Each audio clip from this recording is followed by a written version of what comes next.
Hi, I'm Chris Michael with this week's 4 for 4 Sports News. Item number 1 this week, the 4A classification in District 11. Unlike 6A and 3A, in which you have 8 teams that qualify, and of course in District 5 everyone makes the playoffs, but in 4A you only have 4 teams that will qualify, leaving teams like Bethlehem Catholic, Central Catholic, Saucon Valley, Pottsville, Blue Mountain, and Northwestern. All of those teams above 500 are fighting for just 4 playoff berths.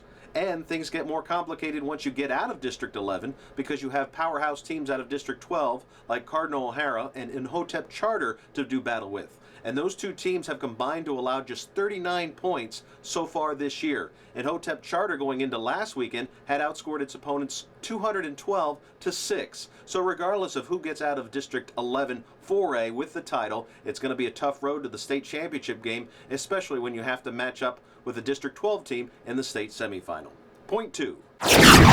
The Parkland football team. They continue to be back on track, if they were ever really off the rails in the first place, following a big win last weekend against Whitehall. And as we told you back in our August preview show, Jahan Worth continues to be one of the best and most reliable running backs in the entire Lehigh Valley region, putting up another big performance against the Zephyrs, who can sometimes come at you with some complicated defenses. So Worth's effort last week was really another standout performance. Now, as far as the road moving forward, and people got mad at me last week when I said that Becca has the best front 6 defensively in the entire EPC, the Trojan fans can prove me wrong as Parkland plays Bethlehem Catholic this Friday night. The winner gets bragging rights as far as who has the best defense and, of course, a much-needed divisional win.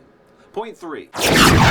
The Northwestern football team. Got to give a hats off to the Tigers, posting an impressive win over Saucon Valley, a team that hadn't lost to a Colonial League opponent in about 2 years. Northwestern is a very young team led by freshman quarterback Devin Bollinger. Now, I thought the Tigers were at least a year away from posting a meaningful league win, but they've proved me wrong with another impressive win last week, and now they have a chance to finish in one of the top 4 spots in the Colonial League this fall.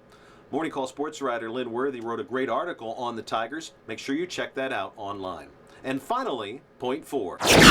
The Philadelphia Eagles. The 3-0 Birds traveled to Detroit, but the Lions pose some interesting matchups that could give Philadelphia some problems and hand the Eagles their first loss of the year. What's up with that? The Eagles beat writer Nick Fierro will be in studio to talk about the Birds, give insights on this weekend's game, as well as predictions when Nick joins us on Thursday's RCN SportsTalk show live in studio at 7 p.m., when we're also going to be joined by the awesomely amazing Keith Groller.